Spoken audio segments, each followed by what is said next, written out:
Actually Pabbas ಏನು ಅಷ್ಟು ಚೆನ್ನಾಗಿರಲಿಲ್ಲ. ಸೇಮ್ ಟೈಪ್ ಅಷ್ಟೇ. ಟೇಸ್ಟ್ ಏನು ಅಷ್ಟಿರಲಿಲ್ಲ, ಆವ್ರೇಜ್ ಅಂತ ಹೇಳ್ತೀನಿ ಅನ್ಕೊಂಡ್ರಾ? ಇಲ್ಲ. ನನಗೆ ಎಷ್ಟು ಚೀಪ್ ಅನಿಸ್ಬಿಡ್ತು ಅಂದ್ರೆ, ಥೋ ನಿಮ್ಮ ಈ ತರದೆಲ್ಲ ಇದಾರೆ ಜನ. ಆಕ್ಚುಲಿ ಅಷ್ಟೊಂದೇನು ಚೆನ್ನಾಗಿಲ್ಲ, ಬಟ್ ಒಂದು ರೇಂಜ್ಗೆ ಚೆನ್ನಾಗಿತ್ತು. ನಾವು ತಗೊಂಡಿದ್ದು ಒಂದು ಟಿರಮಿಸು, ಇನ್ನೊಂದು ಚಾಕ್ಲೇಟ್ ಡ್ಯಾಟ್ ಆ್ಯಂಡ್ ಪಿಜ್ಜಾ ಸ್ಯಾಂಡ್ವಿಚ್ ಅಂತ. Pizza sandwich was okay okay, and chocolate ಡ್ಯಾಡ್ ಆಲ್ಸೋ ಅಷ್ಟೇ. ಅದು ಅಷ್ಟೇ, ಏನು ಅಷ್ಟಕ್ಕಷ್ಟೇ ಇದ್ದಿದ್ದು. ಫುಲ್ಲು ಮಸ್ತಾಗಿತ್ತು, ಸಾಕಾಗಿತ್ತು ಅಂತೇನಿಲ್ಲ. And tiramisu was good. So ಅದು ಚೆನ್ನಾಗಿತ್ತು, ಕಾಫಿ ಕಾಫಿ ಥರ ಟೇಸ್ಟು, ಒಂಥರ ಚೆನ್ನಾಗಿತ್ತು. ಆ್ಯಂಡ್ ದಿಸ್ ಚಾಕ್ಲೇಟ್ ಡ್ಯಾಡ್ ಹೆಂಗೆ ಅಂದರೆ, ಫಸ್ಟ್ ಲೇಯರ್ ನಿಮಗೆ ಚಾಕ್ಲೇಟ್ ಐಸ್ ಕ್ರೀಮ್, ಸೆಕೆಂಡು ಬಿಸ್ಕೆಟ್ನ ಪುಡಿ ಮಾಡಿರ್ತಾರೆ, ಅದ್ರ ಮೇಲೆ ವೆನಿಲಾ ಐಸ್ ಕ್ರೀಮ್ ಹಾಕಿ ಕೊಡ್ತಾರೆ. So that is called chocolate dad.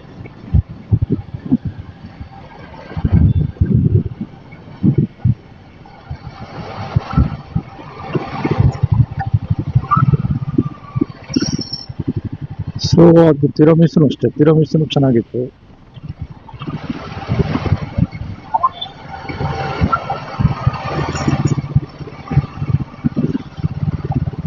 So overall okay, but bill ಮಾತ್ರ ಮೂರೇ ಐಟಮ್ಗೆ 550 ರೂಪಾಯಿ.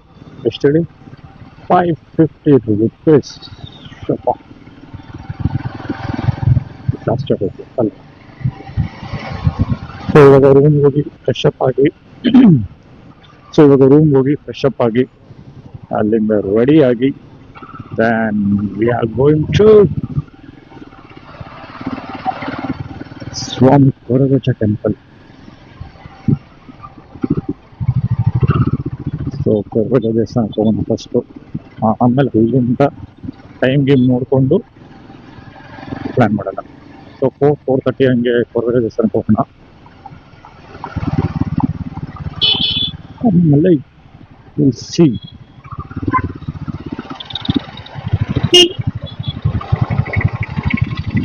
ಸೊ ಇವಾಗ ಫ್ರೆಶ್ ಅಪ್ ಆಗಿ ಸೊ ಇವಾಗ ಊಟ ಮಾಡಿ ಪಬ್ಬಾಸ್ ಆಯಿತು, ಫ್ರೆಶ್ ಅಪ್ ಆಯಿತು. ನೆಕ್ಸ್ಟ್ ಕೊರಗಜ್ಜ ದೇವಸ್ಥಾನಕ್ಕೆ ಹೋಗ್ತಾ ಇದ್ದೀವಿ. ಕುತ್ತಾರಲ್ಲಿರೋ ಸ್ವಾಮಿ ಕೊರಗಜ್ಜ ಆದಿಸ್ಥಳಕ್ಕೆ ಹೋಗ್ತಾ ಇದ್ದೀವಿ. ಸೊ ಮಂಗಳೂರಿಗೆ ಬಂದಮೇಲೆ ಅದು ಮಸ್ತ್ ಅನಿಸ್ತದ್ದು, ಹೋಗಿ ಬರಲೇಬೇಕು. ಆ್ಯಂಡ್ ಇದೇ ಫಸ್ಟ್ ಟೈಮ್ ನಾನು ಆದಿಸ್ಥಳಕ್ಕೆ ಹೋಗ್ತಾ ಇರೋದು. ಸೊ ಅರ್ಜುನ್ನ ಭೇಟಿ ಮಾಡಕ್ಕೆ ಹೋಗ್ತಾ ಇದ್ದೀನಿ.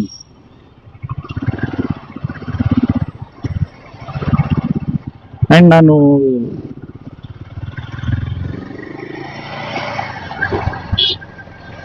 ಮಂಗಳೂರಿಗೆ ರೈಟ್ ಪ್ಲಾನ್ ಆದಾಗಿಂದ ನಾನು ಆದಿಸ್ಥಳಕ್ಕೆ ಹೋಗಬೇಕು ಅಂತ ರಿಸರ್ಚ್ ಮಾಡ್ತಾ ಇದ್ದೆ. ಸೊ ಹಾಗಾಗಿ ಅದ್ರದ್ದೊಂದು ಸ್ಟೋರಿ ಎಲ್ಲ ತಿಳ್ಕೊಂಡೆ. ಸೊ ಅದು ನಿಮ್ಗೆ ಹೇಳ್ತೀನಿ. ಸೊ ಗೊತ್ತಿದ್ರೆ ಕಮೆಂಟ್ ಮಾಡಿ, ಇಲ್ಲ ಅಂದರೆ ತಿಳ್ಕೊಳ್ಳಿ. ಸೊ ಸ್ವಾಮಿ ಕೊರಗಜ್ಜ ಹೆಂಗೆ ಸ್ಟಾರ್ಟ್ ಆಯಿತು ಅಂದರೆ, ಇವ್ರ ಹೆಸರು ಕೊರಗ ತನಿಯ ಅಂತ. ಸೊ ಇವರು ಚಿಕ್ಕ ವಯಸ್ಸಲ್ಲೇ ಇದ್ದಾಗ ಇವ್ರ ಅಪ್ಪನ ಕಳ್ಕೊಂತಾರೆ ಫಸ್ಟು. ಆ್ಯಂಡ್ 30 ದಿನ ಅಂದರೆ 1 ತಿಂಗಳ ಆಗ್ತಿದ್ದಂಗೆನೆ ಅವ್ರ ಅಮ್ಮನ ಕಳ್ಕೊತಾರೆ. ಸೊ ಸ್ವಲ್ಪ ದಿನ ಆದಮೇಲೆ ಅವ್ರಿಗೆ ತಿನ್ನಕ್ಕೆ ಮತ್ತು ಹಾಕೊಳ್ಳೋಕ್ಕೆ ಬಟ್ಟೆ ಇರಲ್ಲ.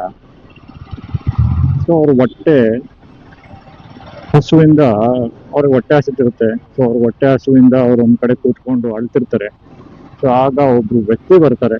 ಸೊ ಇವರು ನೋಡಿ ಅವ್ರ ಹತ್ರ ಇದ್ದ ಬಟ್ಟೆ ಆ್ಯಂಡ್ ಸ್ವಲ್ಪ ತಿನ್ನೋದಕ್ಕೆ ಹಣ್ಣುಗಳನ್ನ ಕೊಡ್ತಾರೆ. ಕೊಟ್ಟಾದ್ಮೇಲೆ ಅವರೇ ಅವ್ರನ್ನ ಸಾಕಕ್ಕೆ ಸ್ಟಾರ್ಟ್ ಮಾಡ್ತಾರೆ. ಸೊ ಅವಾಗಿಂದ ಅವ್ರು ಯಾವಾಗ ಕೊರಗ ತನಿ ಅವ್ರನ್ನ ಸಾಕಕ್ಕೆ ಸ್ಟಾರ್ಟ್ ಮಾಡ್ತಾರೋ ಅವಾಗಿಂದ ಅವ್ರ ಮನೆಯಲ್ಲಿ ಹಸ್ತ ಐಶ್ವರ್ಯ, ದುಡ್ಡು, ಹಣಕಾಸು ಎಲ್ಲ ಹೆಚ್ಚುವಾಗಿರುತ್ತೆ. ಸೊ ಜಾಸ್ತಿನೇ ಇರುತ್ತೆ. ಒಂದಿನ ಏನಾಗುತ್ತೆ, ಇವ್ರದ್ದು ಫಂಕ್ಷನ್ ಇರುತ್ತೆ ಎಲ್ಲಿ ಅವ್ರ ಮನೆ ದೇವಸ್ಥಾನದಲ್ಲಿ. ಸೊ ಅಲ್ಲಿಗೆ ಇವರು ವಸ್ತುಗಳನ್ನ ಕೊಡಕ್ಕೆ ಅನ್ಕೊಂಡಿರ್ತಾರೆ. ಸೊ ಅದೇ ಟೈಮಲ್ಲಿ ಯಾವುದೇ ಆಳುಗಳು ಇವ್ರಿಗೆ ಸಿಗೋದಿಲ್ಲ.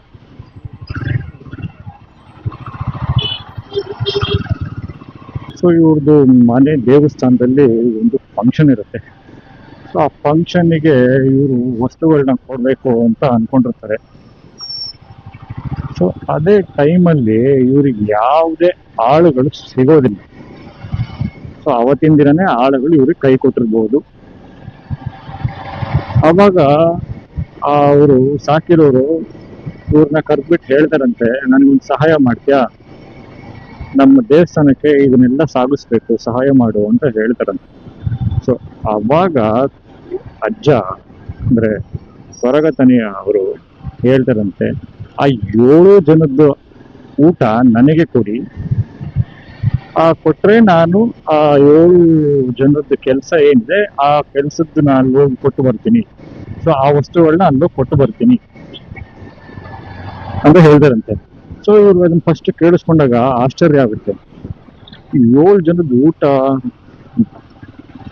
ಆಮೇಲೆ ಸರಿ ಆಯ್ತು ಕೊಡ್ತೀನಿ ಅಂತೇಳಿ ಅವ್ರು ಏನ್ ಮಾಡ್ತಾರೆ, ಬಡ್ಸಕ್ ಸ್ಟಾರ್ಟ್ ಮಾಡ್ತಾರೆ.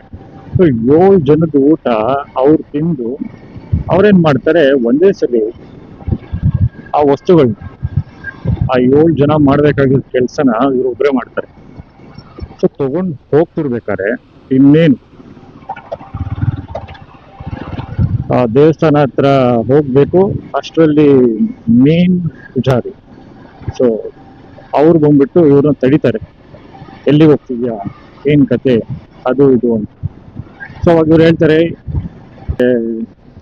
ವಸ್ತುಗಳನ್ನ ಕೊಡಬೇಕಿತ್ತು, ಸೊ ಆಳುಗಳು ಯಾರು ಬಂದಿಲ್ಲ, ಅದಕ್ಕೆ ನಾನೇ ತರ್ತಾ ಇದ್ದೀನಿ ಅಂತ ಹೇಳ್ತಾರೆ. ಸೊ ಅವಾಗ ಅವ್ರು ಹೇಳ್ತಾರೆ, ನೀನ್ ಒಳಗ್ ಬರಂಗಿಲ್ಲ, ನೀನ್ ಆ ಜಾತಿಯವನು, ಈ ಜಾತಿಯವನು, ನೀನ್ ಒಳಗ್ ಬರಂಗಿಲ್ಲ ಅಂತ ಹೇಳ್ತಾರೆ. ಅವಾಗ ಹೇಳ್ಬಿಟ್ಟು ಅವ್ರಿಗೆ ಅಲೋ ಮಾಡಲ್ಲ ಒಳಗೆ. ಅವಾಗ ಅವ್ರಿಗೆ ಬೇಜಾರಾಗಿ ಆ ವಸ್ತುಗಳನ್ನೆಲ್ಲ ಅಲ್ಲೇ ಇಟ್ಟು ಅವ್ರ ಈ ಕಡೆ ನಡ್ಕೊಂಡ್ ಬರ್ತಾರೆ. ಸೊ ಅವ್ರಿಗೆ ಬೇಜಾರಾಗಿ ಅವ್ರ ದೇವಸ್ಥಾನದಿಂದ ಈ ಕಡೆ ನಡ್ಕೊಂಡ್ ಬರ್ತಿರ್ತಾರೆ. ಆ ದೇವಸ್ಥಾನದ ಪಕ್ಕದಲ್ಲೇ ಒಂದು ಮಾವಿನ ಮರ ಕಾಣಿಸುತ್ತೆ.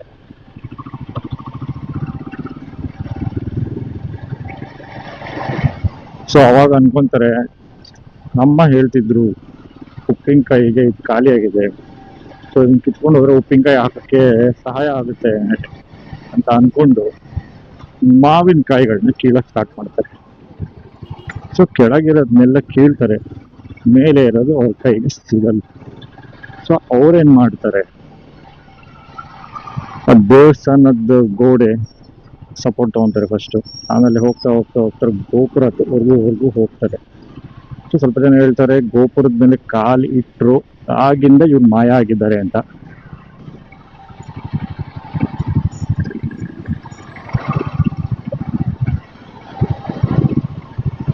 ಅಲ್ಲಿಂದ ನಮ್ಮ ಅಜ್ಜನ ಕತೆ ಸ್ಟಾರ್ಟ್ ಆಯ್ತು.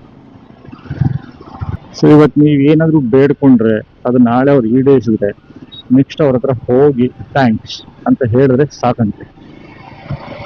ಸೊ ಅಷ್ಟು ಸಿಂಪ್ಲೆಸ್ಟ್ ಗಾಡ್ ಅವರು. ಬೇಡ್ಕೊಂಡು ಅದೇನಾದ್ರೂ ನೆರವೇರುತ್ತೆ ಫಾರ್ ಶೋರ್. ನೆರವೇರಾದ್ಮೇಲೆ ಬಂದು ಅಜ್ಜನಿಗೆ ಥ್ಯಾಂಕ್ಸ್ ಅಂತ ಹೇಳಿದ್ರೆ ಸಾಕು. ಸೊ ಬೇರೆ ಇನ್ನೇನು ಅವರು ಕೇಳೋದು ಇಲ್ಲ, ಮಾಡೋದು ಇಲ್ಲ. ನಾನು ಇದನ್ನೆಲ್ಲ ರೀಲ್ಸ್ ನೋಡಿ ತಿಳ್ಕೊಂಡಿತ್ತು, ಯಾಕಂದ್ರೆ ಫಸ್ಟ್ ಟೈಮ್ ಹೋಗ್ತಿದ್ದೀನಿಲ್ಲ.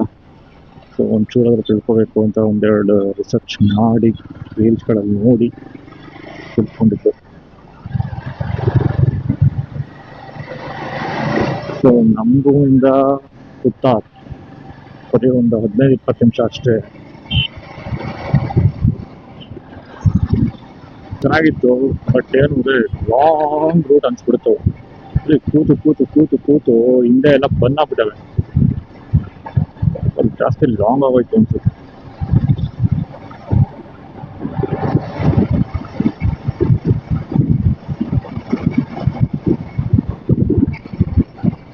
ಅಂಡ್ ಬೆಂಗಳೂರಿಂದ ಇಲ್ಲಿಗೆ ಬರೋಷ್ಟಕ್ಕೆ ಅಂದ್ರೆ ಮಂಗಳೂರಿಗೆ ಬರೋಷ್ಟಕ್ಕೆ 1 ಟ್ಯಾಂಕ್ ಡಬಾರ್ ಇಲ್ಲಿ ಇನ್ನೊಂದು ಟ್ಯಾಂಕ್ ಹಾಕ್ಸ್ಬೇಕು ಇಲ್ಲಿಂದ ಬ್ಯಾಂಗ್ಳೂರ್ಗೆ. ಸೊ ಮೈಲೇಜು 33.3 ಕೊಟ್ಟಿದೆ, 417 ಅಂಡ್ ಸ್ಟಿಲ್ ಕೌಂಟಿಂಗ್.